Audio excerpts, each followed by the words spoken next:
نحمده ونصلي على رسوله الكريم أما بعد أعوذ بالله من الشيطان الرجيم بسم الله الرحمن الرحيم إنا نحن نزلنا الذكر وإنا له لحافظون وقال الله تعالى بل هو آيات بينات في صدور الذين أوتوا العلم وقال الله تعالى في موضع آخر إن علينا جمعه وقرآنه فإذا قرأناه فاتبع قرآنه ثم إن علينا بيانه وقال الله تعالى فاقرؤوا ما تيسر من القرآن صدق الله العظيم. عن عثمان رضي الله عنه قال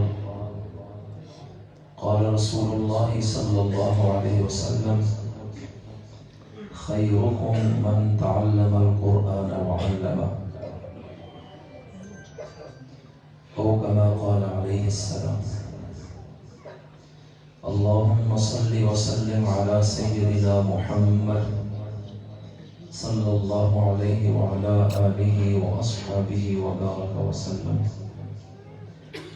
اللهم صل وسلم على سيدنا خاتم النبيين صلى الله عليه وعلى نبينا وعلى آله وأصحابه وبارك وسلم. تمام احباب محبت سے بلند آواز سے درود پاک پڑھ لیجیے.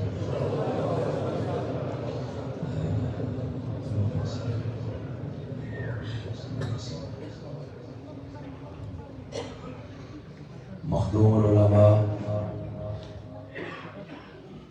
میزبان مکرم حضرت مولانا قاری حبیب احمد صاحب دامت برکاتہم، برادر مکرم رفیق سفر قاری محمد عرفان نقشبندی صاحب، دیگر تمام ذی احتشام لائق سادہ کرام، معزز محتشم علماء کرام اور ہر دل عزیز مسلمان بھائیوں، دوستوں، بزرگوں اور باپردہ دینی گفتگو سننے والی میری ماں اور بہنوں، آج پہلی مرتبہ جامع مسجد و مدرسہ امدادیہ پشاور میں 8ویں سالانہ عظیم الشان کانفرنس بعنوان دستار بندی میں آپ کے سامنے حاضر ہو رہی ہے.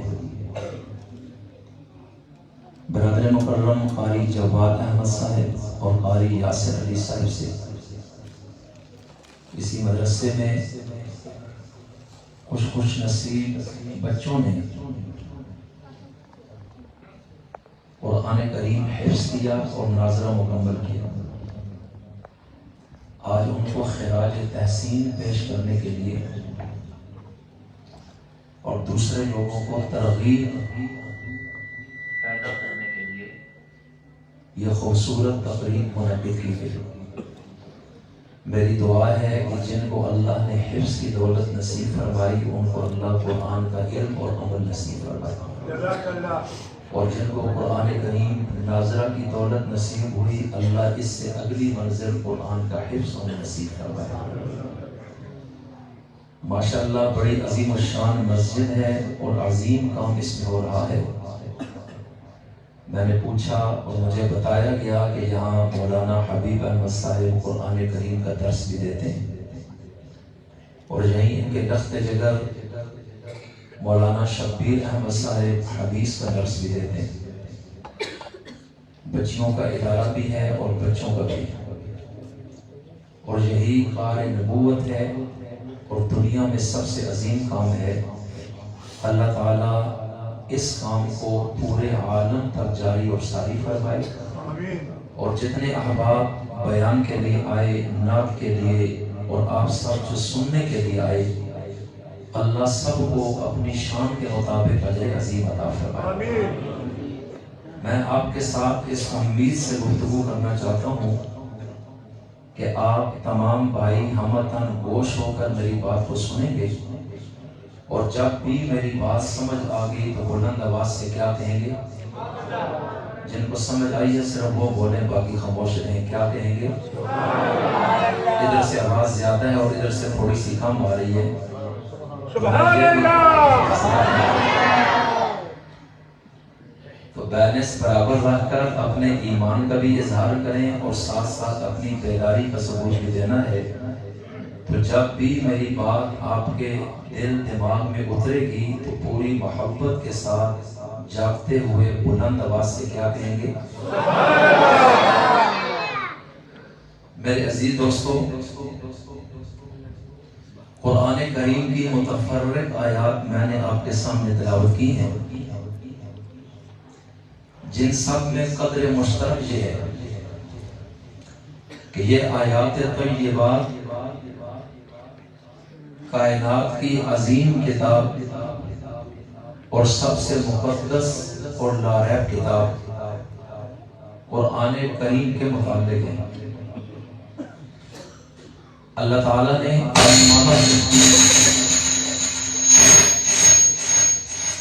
آپ کے امتحان ہو رہے اور آپ ہل گئے ہیں، توجہ میری طرف۔ اسپیکر کو ایک جگہ سیٹ کر کے نہ چھوڑ دیں، پھر بٹن ہلانا نہیں، بار بار چھڑیں گے تو وہ آپ کو چھڑے گا۔ توجہ کیجیے بھائی، جاگ رہے ہیں یا بھاگ رہے ہیں؟ جاگ رہے ہیں تو میری طرف توجہ کریں۔ اب آپ نے دائیں بائیں نہیں دیکھنا، کیونکہ تقریر میں نے یاد نہیں کی ہوئی، تقریر آپ کی توجہ سے بننی ہے۔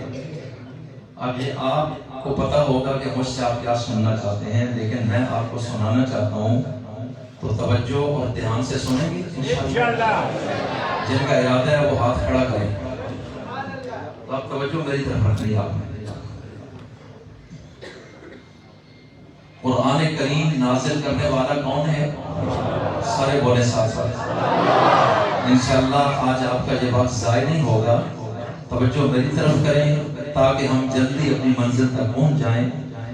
تو اپنے عقیدے کا بھی اظہار کریں اور ساتھ ساتھ بولتے جائیں۔ مجھے بتائیے قرآن کریم نازل کرنے والا کون ہے؟ نازل کیوں کیا؟ یہ اگلا سوال ہے۔ اللہ تعالیٰ قرآن کریم میں اعلان کر رہا ہے لِيَدَّبَّرُوا آیَاتِهِ وَلِيَتَذَكَّرَ أُولُو الْأَلْبَابِ۔ پارہ 23 سورہ صاد میں اللہ فرما رہے ہیں، اور تاکہ صاحب عقل لوگ قرآن سے نصیحت حاصل کریں۔ جزاک اللہ۔ تو قرآن کریم اللہ نے اتارنے کا مقصد ہمیں انسان بنانا ہے۔ انسان کی شکل کو اللہ نے پیدا کیا ہے، لیکن انسانیت اس نے دنیا میں آ کر سیکھنی ہے۔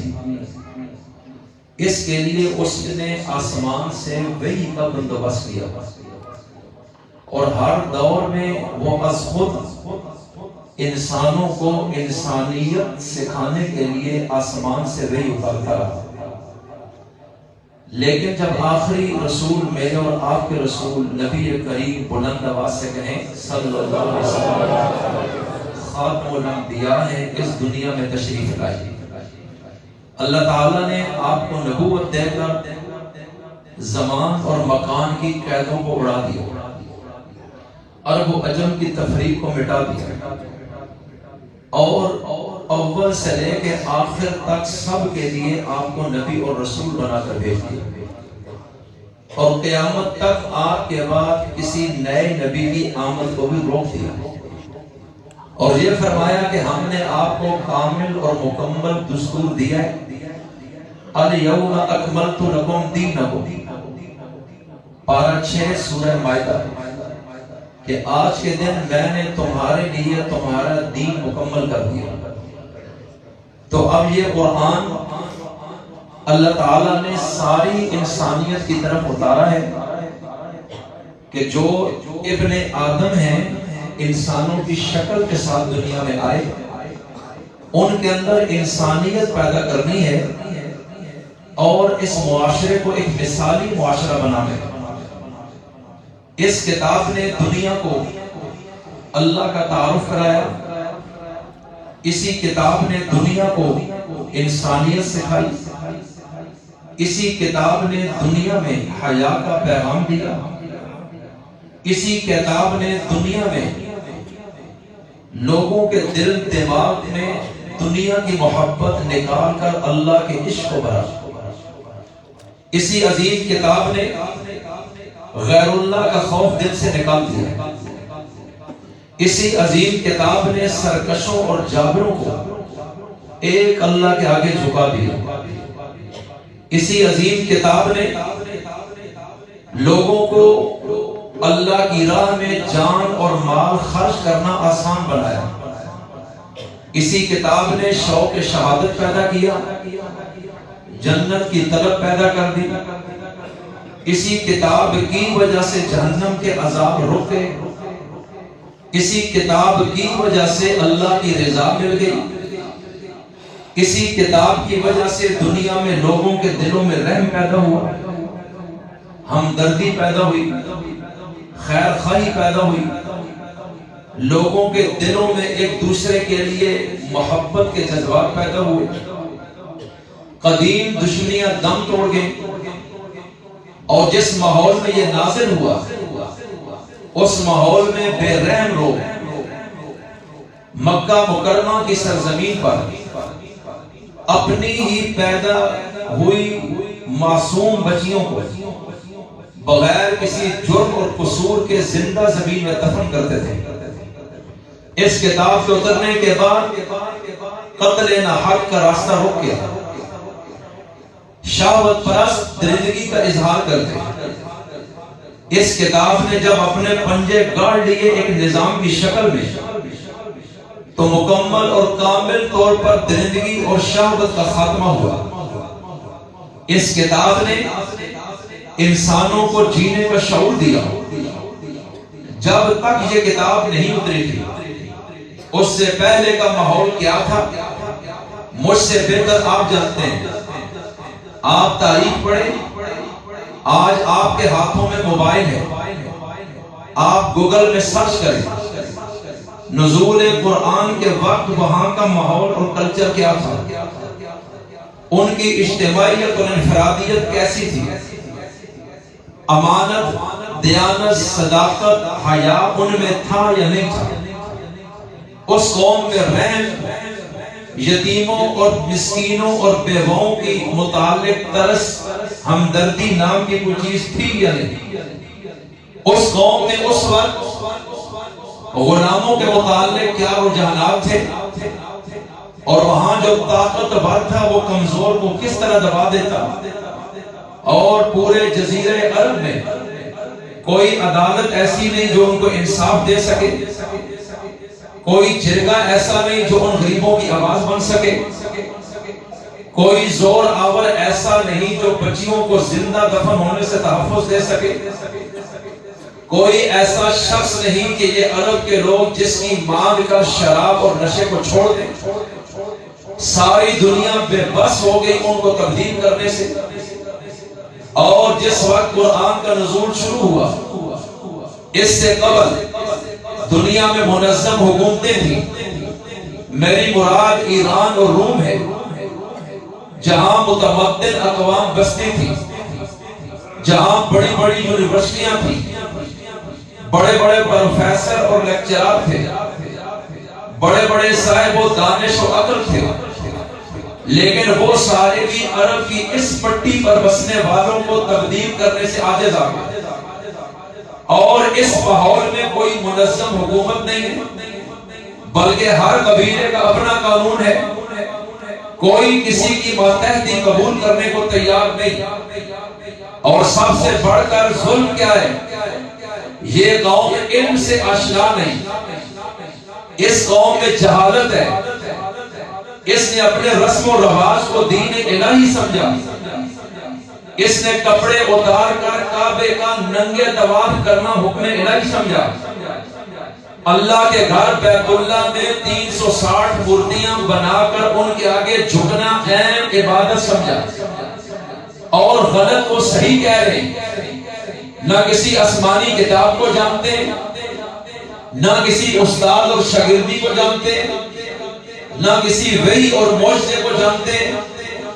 ذرا توجہ کیجئے، میں تمہید باندھ رہا ہوں آپ کو کچھ سمجھانے کے لیے، اس لیے ذرا تفصیل کھول رہا ہوں۔ عرض کیا کرتا ہوں، یہ وہاں کا ماحول ہے، وہاں کا معاشرہ ہے، وہاں کا کلچر ہے، وہاں کی تہذیب ہے، وہاں کا تمدن ہے کہ علم ہے نہیں، جہالت ہے، ضد اور ہٹ درمی ہے، لڑائی اور جھگڑا ہے، بد امنی اور بے حیائی ہے، دنیا پرستی اور بت پرستی ہے، اللہ کو نہ کوئی جانتا ہے نہ کوئی مانتا ہے، کوئی جبین اللہ کے آگے جھک ہی نہیں رہے۔ تو ایسا معاشرہ اس وقت بھی پوری دنیا میں کہیں نہیں تھا، اور ایسا معاشرہ آج کی دنیا میں بھی کہیں نہیں ہے۔ یہ دنیا میں سب سے گندا اور گرا ہوا معاشرہ ہے، اور میں قربان، میرے رب نے اس سب سے نیچے گئے ہوئے معاشرے کو اوپر اٹھانے کے لیے محمد مصطفیٰ کو رسول بنا کر بھیج دیا، اور قرآن کو کتاب اللہ بنا کر اتار دیا۔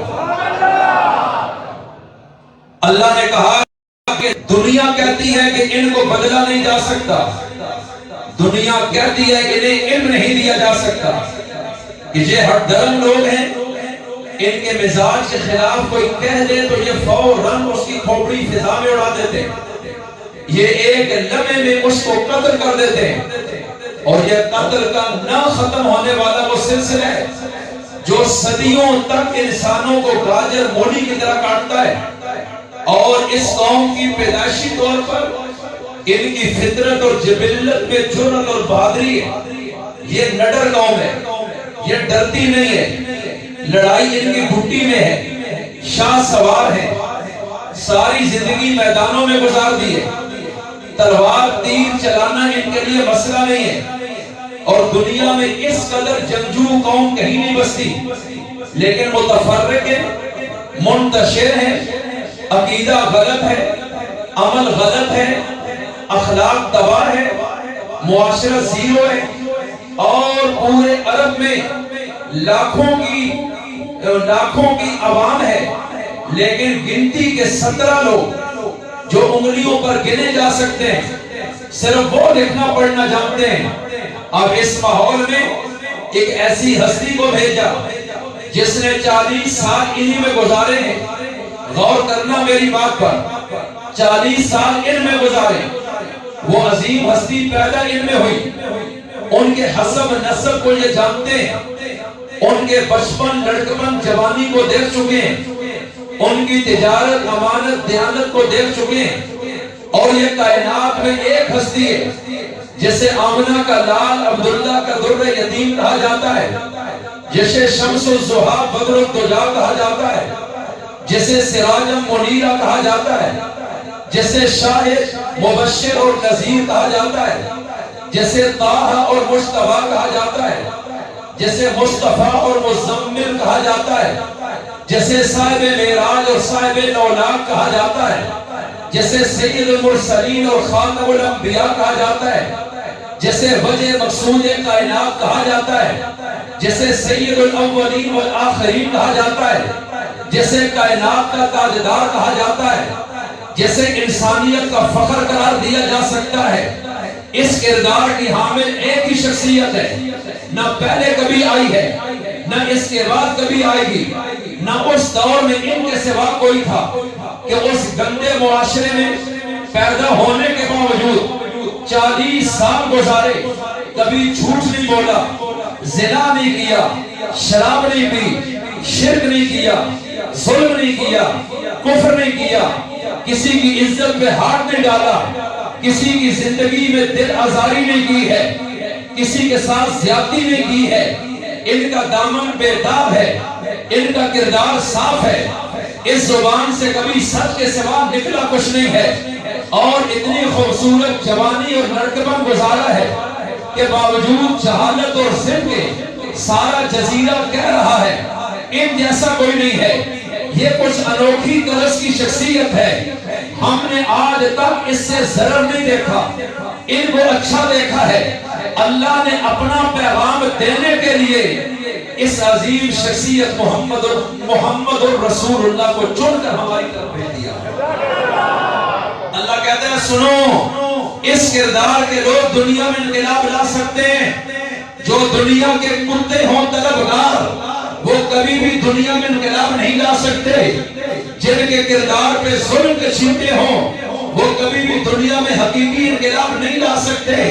تو میرے عزیز دوست، میرے رسول کو رب نے چنا ہے، کائنات کا تاجدار بنایا ہے، ختم الرسول بنا دیا، مولا کل بنا دیا، دانائے سبل بنا دیا، کائنات کا سردار بنا دیا، فخر دو عالم بنا دیا، روح کائنات بنا دیا، تاجدار کائنات بنا دیا کہ آپ چلے جائیے اس قوم میں جس کے متعلق دعویٰ ہے ان کو بدلا نہیں جا سکتا۔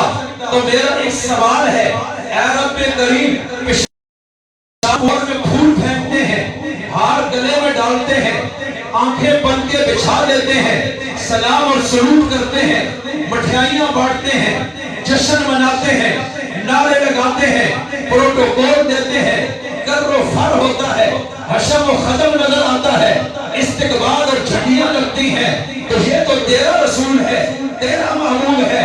آج جب تم نے بھیجا ہے ان میں بھیجتا جو ان کی قدر سے واقف ہوتا، ان کے مرتبے سے واقف ہوتا کہ نبی قدم رکھتا، وہ قدم کو چوم لیتے، وہ نبی کو سروں پہ اٹھا لیتے، وہ مٹھائیاں تقسیم کرتے، وہ ہار گلے میں ڈالتے، وہ پلکیں بچھا دیتے۔ تم نے ان میں بھیجا ہے جن میں قدر ہی نہیں ہے، جن میں علم نہیں ہے، جن میں امن نہیں ہے، حیا نہیں ہے، جن میں انسانیت نہیں ہے، جو سب سے نیچے چلے گئے ہیں، جو انسانیت کے لیے باعث آر بن چکے ہیں، اور ان میں بھیجا ہے اس عظیم رسول کو۔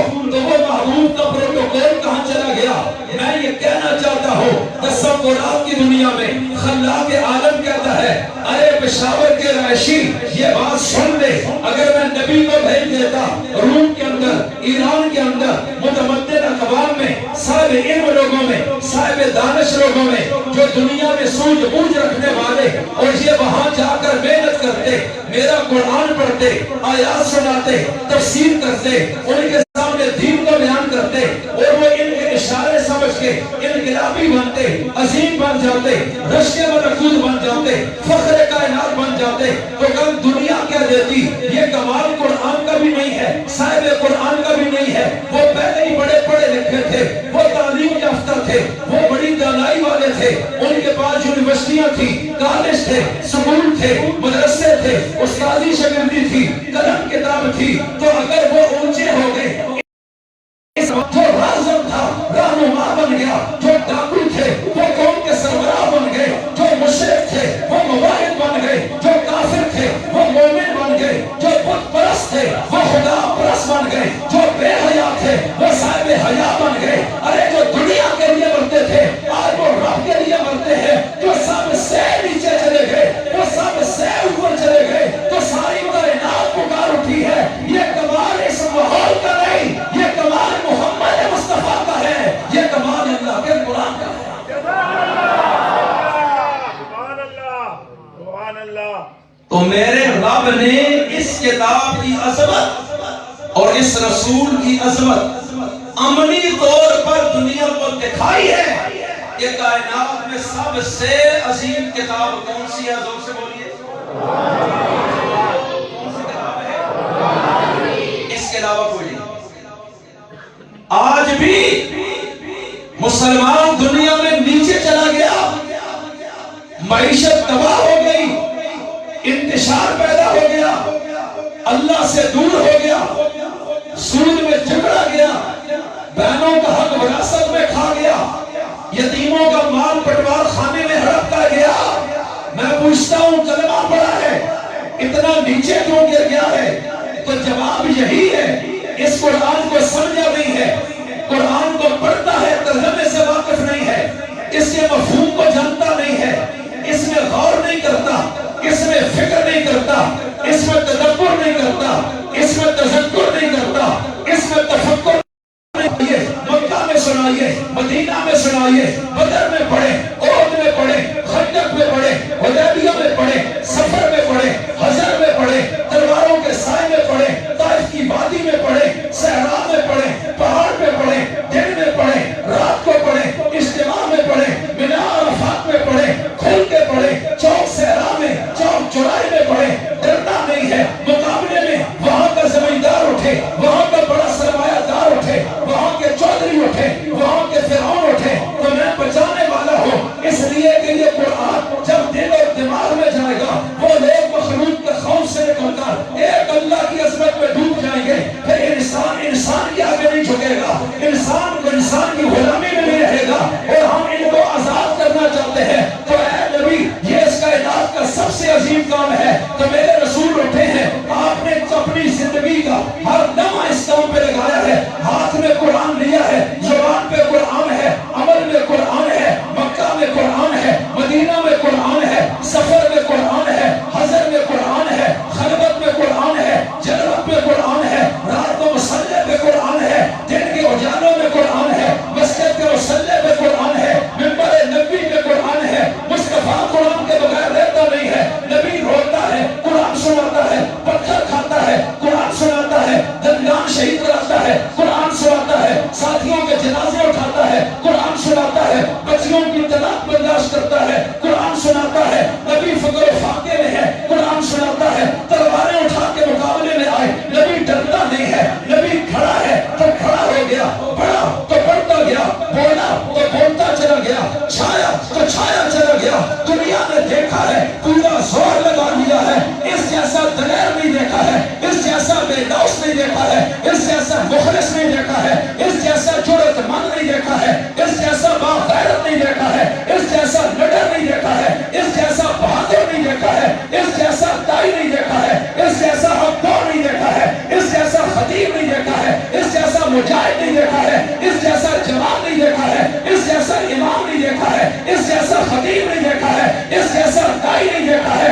ایسا دیکھا ہی نہیں ہے۔ یہ نہ کسی سے ڈرتا ہے، نہ جھکتا ہے، نہ بھاگتا ہے، نہ پیٹھ دکھاتا ہے۔ میرے نبی نے اس طرح 23 سال لگا دیے ہیں۔ 23 سال بعد جب میرے نبی کا جنازہ اٹھا ہے، ایک شخص بھی جائز نہیں ہے۔ 1.25 لاکھ لوگوں کے دلوں میں اللہ نے اپنا قرآن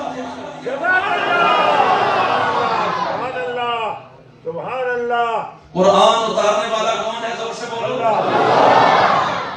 لانے والا کون ہے؟ فرشتوں کا سردار جبریل۔ زور سے ان کا نام لینے میں بھی ثواب ملے گا۔ اپنی زبان سے بلند آواز سے ایمانی غیرت کے ساتھ بتائیں، جب نبی نے قرآن دیا تو قرآن کو لینے والے کون تھے؟ نبی سے قرآن کو پڑھنے والے کون تھے؟ ارے نبی سے براہ راست سننے والے کون ہیں؟ ارے نبی سے قرآن کو سمجھنے والے کون ہیں؟ ارے اس قرآن کو پھیلانے والے کون ہیں؟ ارے اس قرآن کو غالب کرنے والے کون ہیں؟ اس قرآن کا پیغام مشرق مغرب میں نبی کے بعد لے جانے والے کون ہیں؟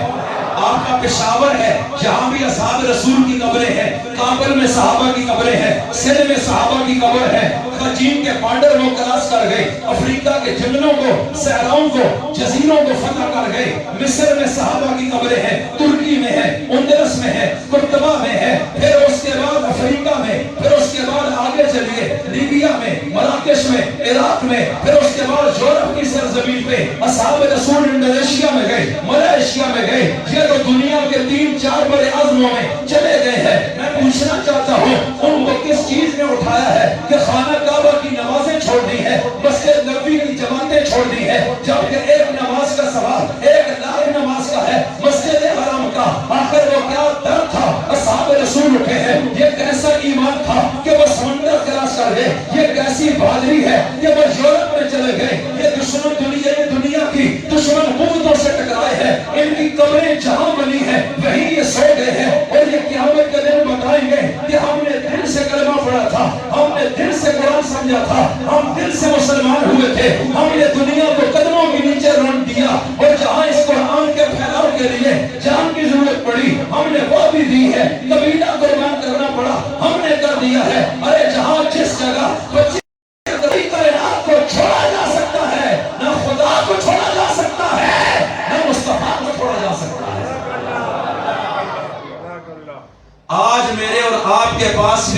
قرآن ہے تو یہ صحابہ اور رسول کے صدقے میں ہے، یاد رکھیے گا۔ تو بہرحال بات ذرا دوسری طرف نکل گئی ہے، میں اپنے عنوان پہ آتا ہوں۔ میرے رب نے قرآن اتارا ہے ہمیں بدلنے کے لیے، ہمیں انسان بنانے کے لیے، ہمیں رشک ملکوت بنانے کے لیے، اور اس دور میں اس کو اپلائی کر کے دکھایا ہے کہ یہ انقلابی کتاب ہے۔ یقین نہ آئے 1.25 صحابہ کو پڑھ لیجئے کہ یہ وہ کتاب ہے جس میں جان ہے، جس میں انقلاب ہے۔ اس کے سوا کسی کتاب میں یہ طاقت نہیں ہے کہ یہ غلاموں کو گورنر بنا دے، ارے یہ بچوں کو وقت کا حکمران بنا دے، یہ ظالموں کو منصف بنا دے، ارے یہ اونٹ چلانے والوں کو دنیا کا رہبر بنا دے، اور پھر دنیا ہی کے نہیں یہ آخرت کے امام بھی بن گئے ہیں۔ توجہ کیجئے گا، یہی وہ کتاب ہے جس نے دلوں کو بدلا ہے، نظر کو بدلا ہے، بصیرت کو بدلا ہے، مسالت کو بدلا ہے، معیشت کو بدلا ہے، سیاست کو بدلا ہے، معاشرت کو بدلا ہے،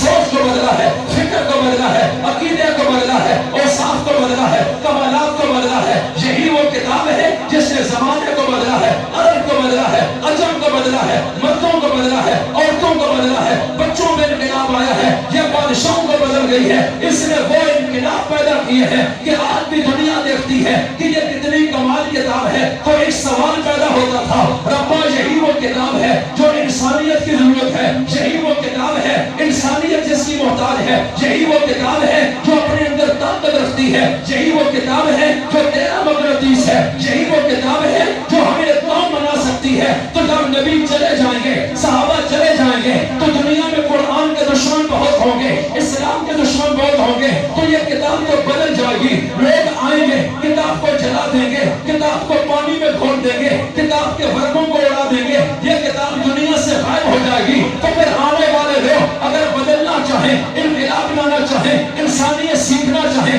حیات دینا چاہیں، کہ امانت دیانت کے سبق لینا چاہیں، تو نبی تو چلے گئے ہیں، صحابہ چلے گئے ہیں، اور کتاب بھی بدل گئی، تو پھر کیا حل ہوگا؟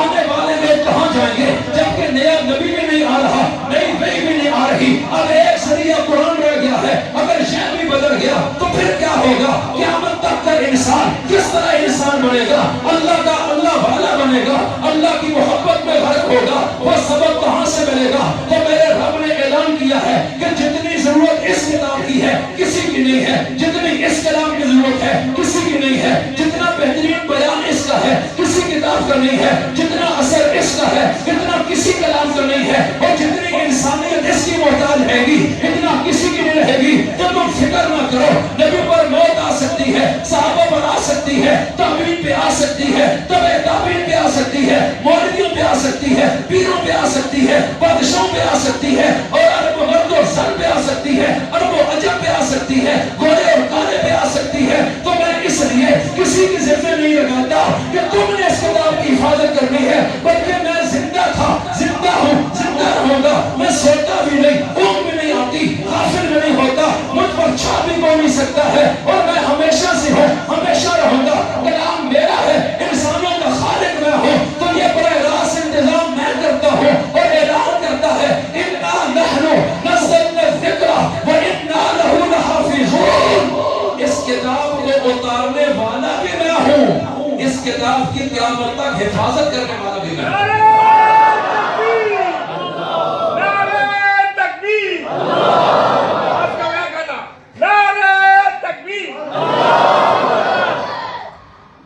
صحیح کہہ رہا ہوں یا غلط کہہ رہا ہوں؟ ذرا زور سے بولیے۔ تو کتاب کی حفاظت کرنے والا کون ہے؟ زور سے بولو۔ نازل کرنے والا کون ہے؟ آج تک اس کو سینوں میں محفوظ کرنے والا کون ہے؟ اس کو لوگوں کی زبانوں پہ پڑھانے والا کون ہے؟ اس کو سینوں کا خزینہ بنانے والا کون ہے؟ اس کے مکاتب قائم کروانے والا کون ہے؟ قرآن پر آپ خرچ کرتے ہیں، آپ کے دل میں ڈالنے والا کون ہے؟ قرآن کے نظام کے لیے لوگ گردنیں کٹا رہے ہیں، ان کو اس میدان میں لانے والا کون ہے؟ تبلیغی جماعت 6 براعظموں میں قرآن کا پیغام اپنا وقت اور پیسہ لگا کر لے جا رہی ہے، ایمان سے بتاؤ ان کو اس مشن کے لیے کھڑا کرنے والا کون ہے؟ قاری جواد کو یہاں بٹھانے والا کون ہے؟ قاری یاسر کو یہاں بٹھانے والا کون ہے؟ مولانا حبیب الرحمان سے یا حبیب احمد صاحب سے یہ کام لینے والا کون ہے؟ یہ مدرسے پوری دنیا میں درس و تدریس میں لگے ہیں، کسی حکومت کا فنڈ نہیں ہے، بجٹ نہیں ہے، منصوبہ نہیں ہے، پلاننگ نہیں ہے، حکومتیں کچھ بھی نہیں کر رہی، پھر بھی یہ کتاب سینوں میں جا رہی ہے، یہ کتاب پڑھی جا رہی ہے، پڑھائی جا رہی ہے، ایک منٹ کے لیے بھی رکاوٹ پیدا نہیں ہو رہی۔ ایمان سے بتاؤ یہ سارا انتظام کرنے والا کون ہے؟ صرف اور صرف ایک ہے، اس عظیم ذات کا نام کیا ہے؟ اگلا سوال ہے، اے رب کریم، پشاور کا مسلمان پوچھتا ہے، یہ بات سمجھ آ گئی ہے، یہ کتاب عظیم ہے، یہ سمجھ آ گیا ہے، یہ انسانیت کی ضرورت ہے، یہ سمجھ آ گیا ہے، حفاظت تو کر رہا ہے، یہ سمجھ آ گیا ہے، ان کو پڑھنے پڑھانے کے لیے تو چن رہا ہے، یہ سمجھ آ گیا ہے، یہ تیرا وہ وعدہ ہے جو تو نے اس کی حفاظت کا کیا ہے۔ اس رستے میں نہ کوئی بادشاہ رکاوٹ بن سکتا ہے، نہ کوئی کافر بن سکتا ہے، نہ کوئی ونڈو پاور بن سکتا ہے، نہ کوئی عالمی قوت بن سکتی ہے، نہ کوئی سرمایہ دار بن سکتا ہے۔ تو چنتا ہے کمزوروں کو، غریبوں کو، نبینوں کو، لبڑوں کو، لونوں کو، معاشرے کے گرے ہوئے طبقوں کو، غلاموں کو، جن کو پوچھتا کوئی نہیں ہے، ان کے سینوں میں بھی قرآن ڈال دیتا ہے۔ پشاور کا بچہ ہے جس کو عربی بولنی نہیں آتی ہے، تو نے کئی 100 صفحے کی کتاب اس کے سینے میں بھی ڈال دی ہے، اس کو اپنی زبان کا رسالہ 10 صفحے کا زبانی یاد نہیں ہوتا، تیری کتاب اس کے سینے میں چلی گئی ہے کہ مجھے یہ سمجھ آ گیا اس میں انسان کی چلاکی کا کوئی دخل نہیں، بلکہ یہ میرے رب کا وہ وعدہ ہے کہ بلند آواز سے بتائیے اس قرآن کی حفاظت کرنے والا کون ہے؟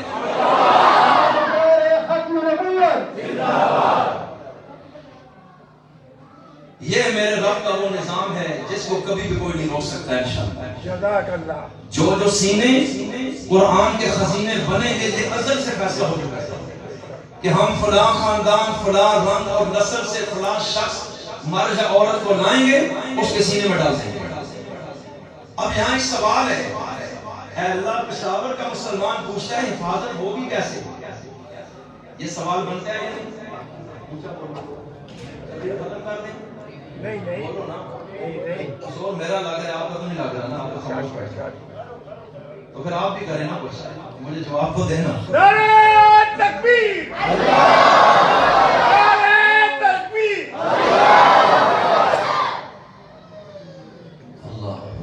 یا اللہ، پشاور کا مسلمان پوچھ رہا ہے، ہمیں یقین ہے کہ اس کی حفاظت تو خود کر رہے ہیں، ان بچوں کے سینوں کو تو نے چنا، زبانوں کو تو نے چنا، اداروں کو تو نے چنا، زمینیں جو وقف ہوئی وہ تو نے چنی، جو لوگ پیسے لگا رہے ہیں وہ تو نے خود چنے ہیں، اور جن کو اللہ چن چکا ہے، ایمان سے بتاؤ وہ اللہ کے پیارے ہیں یا نہیں ہیں؟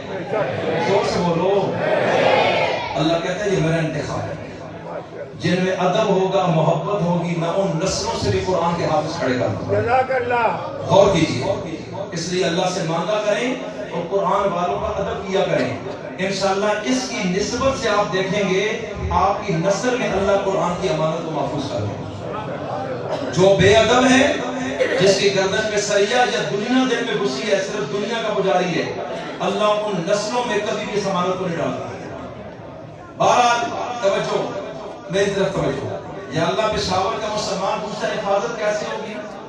کیا کسی برقے، صفحے، کتاب، سیڑھی میں، چمڑے پہ، کسی گتے پہ، کسی پتے پہ، کسی پتھر پہ اس کو محفوظ کرے گا کہ یہ اس پہ لکھ دی جائے اور قیامت تک یہ لکھا لکھوٹ چلتی رہے، پریس لگتے رہے، چھپتی رہے، قلم اٹھا کر لوگ سیاہیاں بنا کر لکھتے رہے، کیا اس طرح محفوظ ہوگی؟ توجہ، اللہ کہتا ہے یہ حفاظت بہت کمزور ہے، میں طاقتور ہوں اور میری حفاظت بھی بڑی طاقتور ہوگی۔ غور کرنا، یا اللہ کیسے؟ اللہ کہتا ہے یہ بھی ہوگی کہ ہم اس کو کتاب میں جمع کروائیں گے، اسے کہتے ہیں جمع کتابی۔ قلم کار اٹھیں گے، لکھیں گے ورقوں پر، چمڑوں پر، سکرینوں پر، سیڑھیوں پر، پتوں پر، گتوں پر، پتھروں پر، کپڑوں پر، ان چیزوں پر قرآن لکھا جائے گا ہر دور میں، اس میں کوئی شک نہیں۔ یہ جمع مکتوبی ہوگی، لیکن یہ جمع حفاظت کا اصل ذریعہ نہیں ہے، یہ ایک ضمنی ذریعہ ہوگا، اس لیے کہ دنیا میں اگر کبھی جنگ ہو جائے، ایٹم بم چل جائیں، ملکوں کے ملک جل جائیں، انسان اس دنیا میں بس رہے ہیں، لیکن آگ ہی آگ ہے، بم ہی بم ہے، گولیوں کی بوچھاڑ ہے، میزائلوں کی بارش ہے، تو پھر آگ نے ہر چیز کو جلا دینا ہے. کتابیں بھی جلیں گی, خزانے جلیں گے, ملک جلیں گے, جغرافیے چینج ہوں گے, نقشے بدل جائیں گے, کفر چل دوڑے گا. تو پھر اس وقت یہ کتابیں دریافت بند ہوں گی جیسے بغداد میں کی گئی ہیں. لیکن توجہ رکھیے گا, تو پھر اگر یہی حفاظت ہو تو جب دنیا میں کفر چھا جائے, دجال آتا ہے یا اس سے پہلے وہ کوئی گیم کرتے ہیں یا مسلمان خود کل پر دل ہو جائے, تو میں اس کا محتاج تو ہوں نہیں, لیکن یہی لوگ ہیں کہ اگر کل کسی وجہ سے بھی دنیا میں جنگیں ہوں, آگ برسے اور برق جل جائے یا اس کو جلا دیا جائے, چمڑا ختم ہو جائے یا پھر کاغذ اور یہ گتے ختم ہو جائے, تو قرآن تو دنیا سے غائب ہو جائے گا. تو ربا پھر محفوظ کیسے کرے گا؟ اللہ کہتا ہے کتاب میں بھی جمع ہوگا, سی ڈی میں جمع ہوگا, سکرین میں جمع ہوگا. یہ ساری جمع, یہ ضمنی جمع ہے, لیکن میں رب ہوں, میرے ہاں اس کا نظام اور ہوگا کہ اگر کوئی وہاں تک پہنچنا چاہے تو چور پہنچ نہیں پائے گا, ڈاکو پہنچ نہیں پائے گا, اور وہاں تک رسائی نہیں ہے. اور وہ کیا ہے؟ بل ہوا آیات بینات فی صدور الذین اوتوا العلم. فرمایا میں اس قرآن کو صاحب علم لوگوں کے سینے میں فٹ کر دوں. جزاک اللہ. سبحان اللہ. جب تک دنیا میں سینے موجود ہیں اللہ کا قرآن بھی باقی ہے. سبحان اللہ. جب سینے بھی رہے, انسان بھی رہے, تو قرآن بھی رہے گا. پھر کیا بتا رہے ہیں؟ تو ایمان سے بتاؤ, سینوں میں اس کو محفوظ کرنے والا کون ہے؟ اللہ. اس کو جمع صدری کہتے ہیں, قرآن میں ہے. علماء سے پوچھ لیں, بل ہوا آیات بینات. اللہ کہتا ہے بلکہ یہ بالکل واضح کنفرم آیات ہے اس قرآن کی. فی صدور الذین اوتوا العلم. صدور صدر کی جمع ہے, صدر سینے کو کہتے ہیں, صدور سینوں کو کہتے ہیں. یہ ایک نہیں ہے, یہ لاکھوں کروڑوں ہوں گے. اللہ کہتا ہے اہل علم کے سینوں میں قرآن کی آیتیں فٹ کر دوں گا. آج یہ جو بچہ حافظ ہوا ہے, یہ اتنی بڑی عمر کا یقیناً نہیں ہوگا, لیکن میں پھر بھی کہتا ہوں عربی زبان اس کو نہیں آتی ہوگی, تکلم نہیں, بول نہیں سکتا, سمجھ نہیں سکتا, لیکن آپ اور ہم سے وہ ناصر قرآن کریم آپ اس سے پوچھیں, وہ پھر آپ کو سنائے گا. اب اللہ کہتا ہے میں سینے میں ڈال دوں گا. ربا کہاں ڈالے گا؟ اللہ کہتا ہے وہ میرا علم ہے, میں پردے کے اندر رکھ دوں گا. اگر کوئی سینے کو چیرے گا, دل کو چیرے گا, اندر سے خون نکلے گا, لوتھڑا نظر آئے گا, گوشت نظر آئے گا. قرآن کس خانے میں ڈالا ہے یہ کسی کو سمجھ نہیں آئے گی. قرآن کی رسائی, قرآن تک رسائی دشمن قرآن کی قیامت تک نہیں ہوگی. یہ میں رب ہوں. اگر تم دل کا آپریشن بھی کرو گے, دل کو کھول بھی دو گے, تمہارا ٹانکے بھی لگاؤ گے, خون بھی ٹپک جائے گا, اور جب تمہارا چھوڑو گے اور دل حرکت شروع کرے گا, اور یہ بچہ جب آنکھ کھولے گا اور ہم سے ومناس تک پورا قرآن تمہیں زبانی سنا دے. تو حفاظت کرنے والا کون ہے؟ ان علینا جمعہ. اللہ کہتا ہے سورہ قیامت پارہ 29 میں ہماری ذمہ داری ہے اس قرآن کو جمع کرنا, کتاب میں بھی, سینے میں بھی. یہ ہم کام کریں گے. آج میں پوچھنا چاہتا ہوں, ہمارا ملک پاکستان ہے, وزارت تعلیم میں کتنا بجٹ ہے جو صرف قرآن کی حفاظت کے لیے مختص ہے؟ جس 70-80 سالہ دور میں کبھی بھی ایسا نہیں ہوا ہے. پھر بھی اس کتاب کے حافظ ہیں, اور وہ سرپرستی کرتے ہیں سکولوں کی, کالجوں کی, یونیورسٹیوں کی اور انگریزی نصاب کی, لیکن اس کتاب کا کوئی بھی حافظ آج تک پیدا نہیں ہوا. تورات کا نہیں ہے, انجیل کا نہیں ہے, زبور کا نہیں ہے, انسانوں کی لکھی ہوئی کتابوں کا نہیں ہے, آسمانی صحیفوں کا نہیں ہے, صرف اسی کتاب کے حافظ ہیں. دلیل کیا ہے؟ ابھی رمضان آنے والا ہے, پوری دنیا میں یہ عظیم کام ہے یا نہیں ہے؟ وہ لوگ بھی عظمت والے ہیں یا نہیں؟ اب آخری بات سنیں, آخری بات, یہ قرآن اصلی ہے یا نہیں؟ اب یہ سوال ہے, کیونکہ کچھ لوگ یہ کہتے ہیں کہ اصلی نہیں ہے. اصلی تو غار میں, اصلی بڑا تھا, بدل گیا, 40 پارے تھے, 10 بکری کھا گئی, پتہ نہیں کہاں چلا گیا. یہ تو صحیح نہیں ہے. تو میرا ایک سوال ہے, اِنَّا نَحْنُ نَزَّلْنَا الذِّكْرَ وَإِنَّا لَهُ لَحَافِظُونَ, اس آیت کے مفہوم کو سامنے رکھتا میں ان سے پوچھنا چاہتا ہوں, آپ یہ کہتے ہیں کہ اصل کتاب یہ نہیں, اس لیے ہم اسے حفظ نہیں کرتے, ہمارا کوئی حافظ بھی نہیں, ہم کوشش کرتے ہیں کہ یہ کتاب اصلی نہیں, یہ ان خلیفوں نے لکھی حضور کے بعد. رک جائیں ذرا, سوال کو بڑے غور سے سننا ہے. میں چاہتا ہوں آپ کچھ دے کر بھی جائیں اپنے عقیدے کی بات. ہمارا یہ چیلنج, ہمارا یہ دعویٰ ہے کہ یہی قرآن جو حافظ صاحب کے سینے میں گیا, قاری صاحبان نے پڑھایا, یہ اصلی ہے. ہمارا یہ دعویٰ ہے، یہ اصلی ہے یا نقلی ہے؟ ہمارا یہ دعویٰ ہے۔ آپ کہتے ہو یہ اصلی نہیں، اصلی غار میں، چلو ہم ڈرتے نہیں، ہم دلیل کی بات کرتے ہیں۔ قرآن کریم میں اللہ کہتا ہے اِنَّا نَحْنُ نَزَّلْنَا، کہ قرآن ہم نے نازل کیا۔ اب ذرا بولیے کس نے نازل کیا؟ ہم سے مراد کون سی ذات ہے؟ قرآن نازل کرنے والا کون ہے؟ وَإِنَّا لَهُ لَحَافِظُونَ، اور ہم ہی اس کی حفاظت کریں گے۔ آئندہ کی بات ہے، کرنے والے ہیں، آئندہ مستقل ہم کریں گے حفاظت۔ تو ایمان سے بتائیں کہ نازل کرنے والا تو اللہ ہے، اس کی حفاظت کرنے والا کون ہے؟ یہ آیت جو ہے قرآن کریم کی، یہ کس کا کلام ہے؟ یہ کون کہہ رہا ہے کہ میں نے نازل کیا؟ کون کہہ رہا ہے کہ ہم حفاظت کریں گے؟ انسان کا مسئلہ ہی نہیں ہے، جہاں رک جائیے۔ آپ کہتے ہیں یہ اصلی نہیں ہے، مان لیتا ہوں، میرا سوال یہ ہے اللہ نے جو اتارا ہے وہ کہاں ہے؟ کہتے ہیں وہ فی الحال غائب ہے۔ ٹھیک ہے، یہ بھی مان لیا، لیکن اگلا جملہ یہ تھا ہم اس کی حفاظت کریں گے۔ اب بتاؤ وہ کیسے محفوظ ہوا؟ وہ تو چھپ گیا ہے، وہ تو کتاب میں بھی نہیں ہے، وہ تو سینے میں بھی کہیں نہیں ہے، تو رب کا وعدہ کیسے سچا ہوا؟ اور دوسری طرف سے ہم یہ دیکھتے ہیں کہ کتاب میں بھی یہی محفوظ ہے اور اس میں فرق نہیں ہے۔ دلیل کیا ہے؟ آپ آج امریکہ سے قرآن کے نسخہ منگوائیں، ایک انڈیا کے دوسرے کونے سے منگوا لیں، ایک مشرق اور مغرب کے کونوں سے منگوا لیں، ایک نسخہ مسجد نبوی اور مسجد حرام سے اٹھا لیں، ایک قرآن کا نسخہ جو آج کے دن پشاور میں چھپا ہے وہ لے لیجئے۔ آپ اپنے گھر آئیں، آپ قرآن کریم جو دنیا کے مختلف ملکوں سے چھپے ہیں، چھاپنے والے بھی ایک دوسرے کو نہیں جانتے، زبانیں بھی الگ ہیں، اور کوئی 100 سال پہلے چھپا ہے، کوئی آج کے دن چھپ رہا ہے۔ یہ ممکن نہیں کہ ان تمام چھاپنے والوں نے ٹیلی فون پر رابطہ کیا ہوا ہو کہ ہم ایسا چھاپیں گے، واٹس ایپ میں بھی یا فیس بکوں میں اس کی کاپی شیئر کی ہو، ایسے بھی نہیں ہے۔ یہ سب اکٹھے ہو کے میٹنگ کرتے رہے، ایسے بھی نہیں ہے۔ مختلف زمانوں کے، مختلف دوروں کے، مختلف مقاموں کے اتنے لوگ ہیں کہ جن کو گنا بھی نہیں جا سکتا ہے، اور ہر دور میں یہ کتاب چھپتی رہی ہے، لکھی جاتی رہی ہے، اور ملکوں کے اندر تقسیم ہوتی رہی ہے۔ میں کہتا ہوں آج کے دن مشرق مغرب شمال جنوب، ان میں ایک زبر کا فرق نہیں ہے، زیر کا فرق نہیں ہے، جملے کا فرق نہیں ہے، رکوع کا فرق نہیں ہے، صورتوں کا فرق نہیں ہے، ترتیب کا فرق نہیں ہے۔ یہ ہر طرف سے برابر آئے گا، ایک جیسا ہی ہوگا۔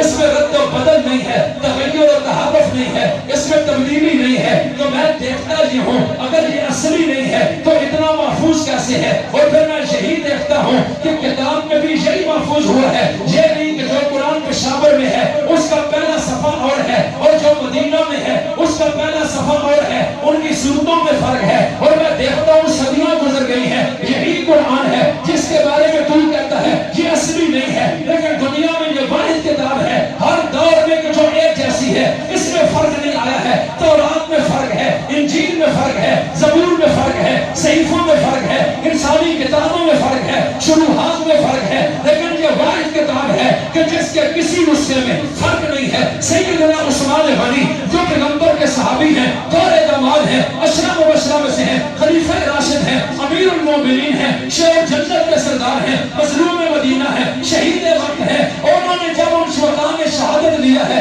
تو جب وہ تلاوت کر رہے تھے ان کے خون کا قطرہ جس قرآن کے نسخے پہ گرا ہے فَسَيَكْفِيكَهُمُ اللَّهُ وَهُوَ السَّمِيعُ الْعَلِيمُ، وہ آج بھی استنبول کے عجائب گھر میں آج سے 13 صدیاں پہلے کا نسخہ پڑا ہوا ہے۔ آپ اس کو اٹھا لیجئے اور وہ بھی لے آئیے، اور جب یہ جب زیر نہ بدل سکی، رکوع نہ بدل سکے، آیتیں نہ بدل سکی، جملے نہ بدل سکے، تو پھر میں کیسے مان جاؤں یہ اصلی نہیں ہے؟ میں کیسے مان جاؤں یہ رب نے نہیں اتارا ہے؟ میں کیسے مان جاؤں اس کی حفاظت کا وعدہ اس نے نہیں کیا ہے؟ اگر اس کا وعدہ نہیں ہے یہ محفوظ کیسے ہے؟ پھر یہی کتاب ہے جو میرے پاس ہے، تیرے پاس ہے، سنیوں کے پاس ہے، مدرسوں میں ہے، مسجدوں میں ہے، سینے میں بھی یہی جا رہی ہے، جو ہار میں ہے وہ سینے میں نہیں جا رہی ہے، اس کا محفوظ بھی نہیں کیا گیا ہے۔ اگر میں اس کو مانتا ہوں تو وہ اللہ کا وعدہ جھوٹا ہے، اور اگر میں اس قرآن کو اللہ کا قرآن مانتا ہوں تو پھر یہ کلام بھی خدا کا ہے اور وعدہ بھی خدا کا سچا ثابت ہوگا۔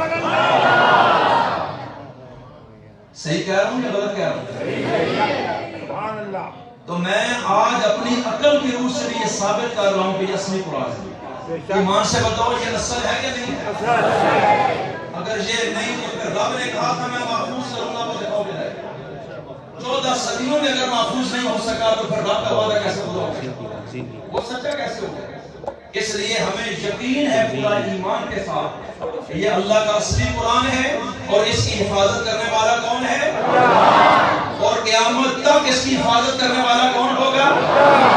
آپ بھی پڑھیں گے قرآن کریم انشاءاللہ، بچوں کو پڑھائیں گے انشاءاللہ، علماء حفاظ قرآن سے جوڑے لوگوں سے محبت کریں گے انشاءاللہ، اپنی حلال کی کمائی اس قرآن کے پھیلانے پڑھانے میں صرف کریں گے انشاءاللہ، اس قرآن کو سمجھنے کی کوشش کریں گے انشاءاللہ۔ اللہ آپ کو قبول فرمائے۔ وما علینا الا البلاغ المبین۔ جزاک اللہ، جزاک اللہ، جزاک اللہ۔